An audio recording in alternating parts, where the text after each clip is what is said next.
Sterilization या पिछले lecture में हमने स्टरलाइजेशन की अहमियत और इसके मुख्तलिफ़ मेथड्स का आगाज़ किया था और स्टरलाइजेशन के मुख्तलिफ़ तरीक़ों के बारे में गुफ्तगू शुरू की थी और ड्राई हीट मेथड स्टरलाइजेशन के लिए जो इस्तेमाल होता है उसके मुख्तलिफ़ तरीक़ा हाय कार के ऊपर गुफ्तगू हुई थी। आज हम अपने सबक का आगाज़ कर रहे हैं मोइस्ट हीट स्टरलाइजेशन के नमदार गर्मी के साथ हम स्टरलाइजेशन कैसे कर सकते हैं हॉस्पिटल में इंस्ट्रूमेंट्स की या मेडिसिन्स की। मॉइस्ट हीट स्टरलाइजेशन से मुराद हीट तो है वहाँ पे लेकिन नम वाली है, ड्राई हीट नहीं है। It is the most reliable method of sterilisation. ये स्टरलाइजेशन का नहायत काबिले यकीन अमल है, बेहतरीन अमल है। Because in this presence of moisture bacteria are destroyed at a considerably lower temperature rather than dry heating। क्योंकि इस तरीके में मॉइस्ट के ज़रिए हम वो बैक्टीरिया वो माइक्रो ऑर्गेनिज़म भी किल कर देते हैं, उनसे भी स्टरलाइजेशन ले लेते हैं जो ड्राई हीट मेथड से नहीं मरते हैं, जिनके ऊपर ड्राई हीट असर नहीं करती है। मोस्ट हीट उन बैक्टीरियाज, उन वायरसेस या उन फंगाई को भी किल करने में मदद देती है। इसका तरीक़ाकार क्या है? By this method the micro organisms are destroyed by denaturing and coagulation of some of the essential protein present in the micro organism. By this method, इस तरीके से the microorganisms are destroyed by denaturizing and coagulation। Micro organism को तबाह व बर्बाद किया जाता है बाज़ चीज़ों के को मिलाकर of some of the essential protein in the microorganism, उस प्रोटीन को भी हलाक करने के लिए जो माइक्रो ऑर्गेनिज़म के अंदर मौजूद होती है। मॉइस्ट हीट के advantages, microbes are killed more effectively. इससे माइक्रोब्स यानी कि वो ज़िंदा ऑर्गेनिज़म, लिविंग ऑर्गेनिज़म्स जिनको हम माइक्रोस्कोप की मदद से देखते हैं, इनको मुअस्सर तरीके से हलाक किया जा सकता है। Ampoules are readily sterilised by this method. और अम्प्यूल्स इस तरीके के साथ बड़ी जल्दी स्टरलाइज्ड हो जाते हैं। Bulk quantity surgical dressing and surgical instruments are effectively sterilised. बहुत बड़ी तादाद में, बल्क तादाद में ऑपरेशन की पट्टियाँ और ऑपरेशन के आलात इस तरीके से मुअस्सर तौर पर स्टरलाइज किए जा सकते हैं।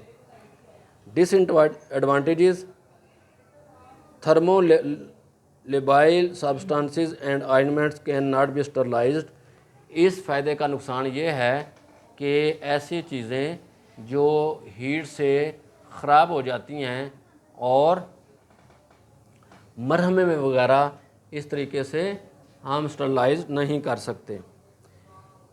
मॉइस्ट हीट मेथड के आगे कुछ तरीके हैं जिनमें ऑटोक्लेविंग है, हीटिंग विद बैक्टीरिसाइड है, हीटिंग विद बॉइलिंग वाटर है, टेंटिलाइजेशन है, सिड्स फिल्टर है। Autoclaving is the process of heating in an autoclave in which saturated steam under pressure is allowed to penetrate through the material for 20 minutes at the temperature of 121 degree centigrade। Autoclaving heat के ज़रिए sterilization करने का वो तरीका है जिसमें saturated steam pressure के तहत 20 मिनट तक 121 डिग्री सेंटीग्रेड तक जिन चीज़ों को स्टरलाइज करना होता है उन चीज़ों के अंदर दाखिल की जाती है। ऑटोक्लेव होता क्या है? Autoclave is an apparatus used for sterilization by steam under pressure. Autoclave एक ऐसा इंस्ट्रूमेंट है, एक ऐसा आला है जिसके ज़रिए हम प्रेशर के तहत स्टरलाइजेशन कर सकते हैं, और ये बिल्कुल उसी उसूल के मुताबिक काम करता है जिस तरह आपके घर के अंदर प्रेशर कुकर आप खाना पकाने के लिए इस्तेमाल करते हैं, बिल्कुल वही असूल है। इसकी working, autoclave commonly use steam heated to 120 degree centigrade और 134 डिग्री सेंटीग्रेड। ऑटोक्लेव के अंदर हम गर्म स्टीम को 121 डिग्री सेंटीग्रेड या 134 डिग्री सेंटीग्रेड तक यूज़ करते हैं। टू अचीव स्टेरिलिटी, यहाँ पे जरासीम से पाकीज़गी हासिल करने के लिए a holding time of at least 15 to 20 minutes at 120 degree centigrade. यहाँ पे जरासीम से पाकीज़गी हासिल करने के लिए 15 से 20 मिनट तक 121 डिग्री सेंटीग्रेड हीट की ज़रूरत होती है, और 134 डिग्री सेंटीग्रेड पर हमें हीट 3 मिनट्स के लिए ज़रूरी चाहिए होती है। Additional sterilizing time is required for liquid and instruments packed in layers. जो चीज़ें लिक्विड फॉर्म में आती हैं उनको स्टरलाइज करने के लिए, और ऐसी चीज़ें जो किसी कपड़े में लिपटी होती हैं उन चीज़ों को स्टरलाइज करने के लिए may take longer to reach the required temperature. हमें मतलूबा टेम्परेचर तक पहुंचने के लिए ज़्यादा टाइम लेना पड़ता है। Proper autoclave treatment will be active all fungi, bacteria, viruses and also bacterial spore which can be quite resistant. जो बेहतरीन ऑटोक्लेव का तरीका हो सकता है, प्रॉपर ऑटोक्लेव, मुकम्मल ऑटोक्लेव के ज़रिए हम बैक्टीरिया, फंजाई, वायरसेस और बैक्टीरिया के स्पोर्स को भी ख़त्म करने के काबिल हो जाते हैं, ख़त्म कर सकते हैं, जो आम तौर पर किसी और तरीके से ख़त्म नहीं होते। It will no necessarily eliminate are prions, लेकिन it will not necessarily eliminate all prions. ये तमाम प्राइन्स को मुकम्मल तौर पर ख़त्म करने के काबिल भी नहीं होते। फॉर प्राइन एलिमिनेशन, आप प्राइन्स को, जो मैंने आपको प्रोटीन बताई है, प्रोटीन को ख़त्म करने के लिए various recommendation states 120 to 132 degree centigrade for 60 minutes. Prions को, प्रोटीन जो माइक्रो ऑर्गेनिज्म के अंदर मौजूद होती है उसको ख़त्म करने के लिए, एलिमिनेट करने के लिए हमें 121 डिग्री सेंटीग्रेड से लेके 132 डिग्री सेंटीग्रेड तक दर्जा हरारत चाहिए होता है, वो भी 1 घंटे के लिए। और अगर हमारे पास दर्जा हरारत 134 डिग्री सेंटीग्रेड हो तो हम 18 मिनट में अपना ये मकसद हासिल कर सकते हैं। अब मैं आपको बड़ी स्लोली ये बता रहा हूँ, और ये आपको वैसे ज़ुबानी याद हो जाने चाहिए जैसे जैसा जुमले में तरतीब से बता रहा हूँ। प्रिकॉशंस, एहतियातें क्या करनी है हमने ऑटोक्लेविंग के मामले के अंदर। बेटा ये आपके लिए भी ज़रूरी है, आपका भी क्वेश्चन है, आप डिस्पेंसर हो ना, 20 नंबर का क्वेश्चन आपके लिए आना ही है। आपके उस्ताद को आया था, आपको क्यों नहीं आना। For effective sterilisation steam needs to penetrate the autoclave load uniformly. एहतियात इसमें यह है कि बेहतरीन स्टरलाइजेशन लेने के लिए, मौसर तरीन स्टरलाइजेशन लेने के लिए ज़रूरी है कि ऑटोक्लेव के ऊपर जितना लोड है, ऑटोक्लेव के अंदर जितने अपने इंस्ट्रूमेंट्स या चीज़ें स्टरलाइज करने के लिए रखी हैं, सब के अंदर स्टीम जो है वो पेनिट्रेट करे, उसके अंदर स्टीम दाखिल हो। During the initial heating of the chamber की इब्तदाई हीटिंग के दौरान residual air must be removed. जो उसके अंदर पहले हवा मौजूद थी वो उसको ख़त्म कर लेना चाहिए।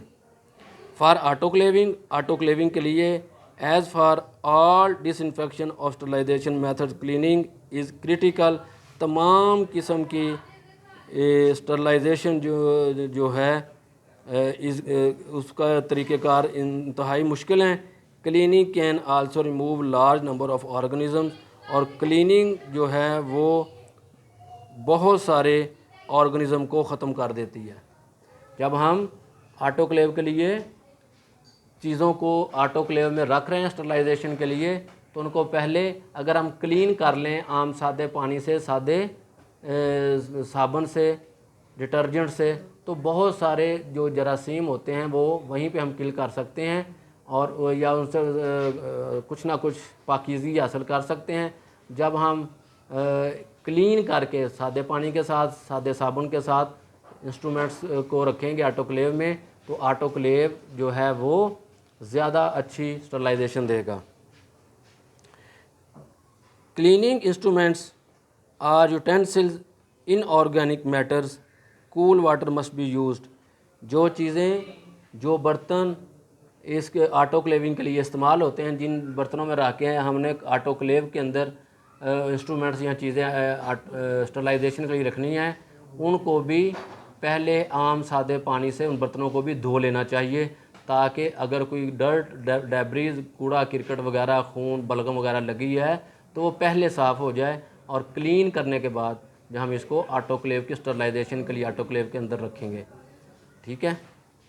ट्रीटमेंट विद अल्ट्रासाउंड और pulsed air can be also use to remove debris. कूड़ा किरकट को ख़त्म करने के लिए हम अल्ट्रासाउंड वेव्स यूज़ कर सकते हैं, या फुहार वाली हवा इस्तेमाल कर सकते हैं। आपने देखा है कि कोई कारीगर जब किसी चीज़ को, टेलीविज़न वगैरह को ठीक करने के लिए खोलता है, तो उसको गर्दों गुबार दूर करने के लिए उसको एयर मारता है, एयर का प्रेशर देता है। तो आप डेब्रीज, गर्दों गुबार को चीज़ों से दूर करने के लिए जिनको स्टरलाइज करना है, आप फुहार वाली हवा और अल्ट्रासाउंड वेव्स का इस्तेमाल कर सकते हैं। अब अगला तरीका है हीटिंग विद बैक्टीरिसाइड। कोई ऐसा केमिकल हमने यूज़ करना है जो पहले ही, जिसके अंदर ये सिफत मौजूद है कि वो माइक्रो ऑर्गेनिज़म को ख़त्म करता है। बैक्टीरिसाइड माइक्रो ऑर्गेनिज़म को किल करने वाली चीज़ें। In this method bactericide is added to the solution to be sterilized which are the sealed. In this method, इस तरीके में bactericide is added to the solutions, मुख्तलिफ सॉल्यूशंस के साथ ऐसे केमिकल इस्तेमाल किए जाते हैं जो बैक्टीरिया को किल करते हैं। To be sterilized which are the sealed, उन चीज़ों को स्टरलाइज करने के लिए जो चीज़ें सील्ड हालत में हमारे पास आती हैं, जो लिपटी हुई हमारे पास आती हैं, उनके लिए बैक्टीरिसाइड भी इस्तेमाल किया जाता है। The sealed containers are then heated at 100 degree centigrade for 30 minutes in water bath. Water bath के अंदर, पानी के टब, पानी वाले बर्तन के अंदर द सील्ड कंटेनर, बंद बर्तन जो हैं उनको 100 डिग्री सेंटीग्रेड पर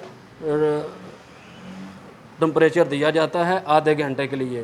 commonly used bactericide include benzalkonium chloride, chlorocresol. ये दो बैक्टीरिसाइड के नाम हैं जो हम स्टरलाइजेशन में आटोक्लेव के ज़रिए इस्तेमाल कर सकते हैं।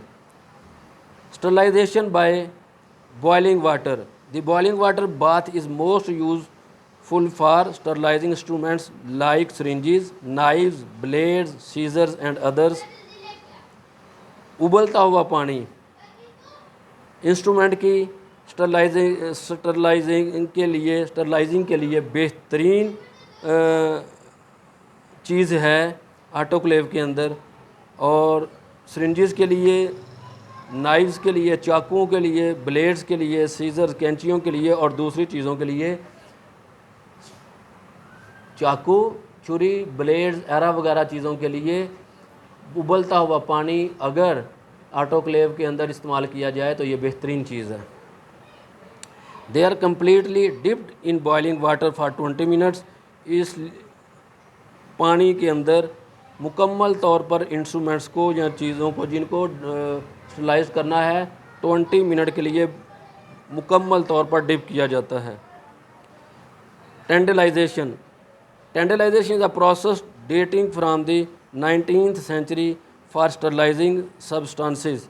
टेंडलाइजेशन का तरीका 19वीं सदी में स्टरलाइजेशन के लिए शुरू हुआ। Usually food named after is inventor John Tyndall that can be use to kill heat resistant endospores. ऐसे एंडोस्पोर्स, ऐसे माइक्रो ऑर्गेनिज्म के स्पोर जो कि आम तरीके के साथ मरते नहीं थे, उनको जॉन टेंडल, इसको इस तरीके को ईजाद करने वाला जॉन टेंडल, उसका तरीका यूज़ करके हम हीट रेजिस्टेंट एंडोस्पोर्स को भी ख़त्म कर सकते हैं। जो एंडोस्पोर्स बैक्टीरिया के अंडे वगैरह आम हीट मेथड से रेजिस्टेंट थे, मरते नहीं थे, ख़त्म नहीं होते थे, ये जॉन टेंडल जिसने ये तरीका ईजाद किया था, उसके इस तरीके को इस्तेमाल करके हम ऐसे माइक्रो ऑर्गेनिज्म के स्पोर्स को भी ख़त्म कर सकते हैं। आल दो नो कंसिडर डेटेड, अगरचे आजकल it is still occasionally used, ये कभी कभार ही इस्तेमाल होता है। टेंडलाइजेशन नेम्ड आफ्टर जॉन टेंडल, टेंडलाइजेशन का तरीका इसके ईजाद करदा बंदे के नाम के ऊपर, जॉन टेंडल के नाम के ऊपर रखा गया। This is a lengthily process designed to reduce the level of activity of sporulating bacteria that are left by a simple boiling water method. इस तरीके के साथ हम उन स्पोर्स को भी ख़त्म कर देते हैं जो आम हीट मेथड से रह जाते हैं। आगे Seitz filter, a filter disc, एक ऐसी चीज़ जिससे एक ऐसी प्लेट जिससे चीज़ों को फ़िल्टर किया जाता है, विद पोर्स, जिसके अंदर सुराख होते हैं, सो फाइन, इतनी फाइन होती है, that they will not permit passage of bacteria, वो बैक्टीरिया का अपने सुराखों से गुजरने नहीं देती। जैसे आप आटा छानते हैं ना, तो छाननी में रह जाता है और आटा जो है वो आपकी परात में गिर जाता है। इसलिए इस तरह ये एक डिस्क है छाननी की तरह, इसके अंदर जो है वो ऐसी चीज़ों को रखा जाता जिन चीज़ों से जिन चीज़ों की स्टरलाइजेशन करनी है, उनको माइक्रो ऑर्गेनिज्म से पाक करना है और उनको छाना जाता, तो माइक्रो ऑर्गेनिज्म जो हैं वो फ़िल्टर प्लेट के अंदर रह जाते और साफ़ चीज़ें नीचे गिर जाती।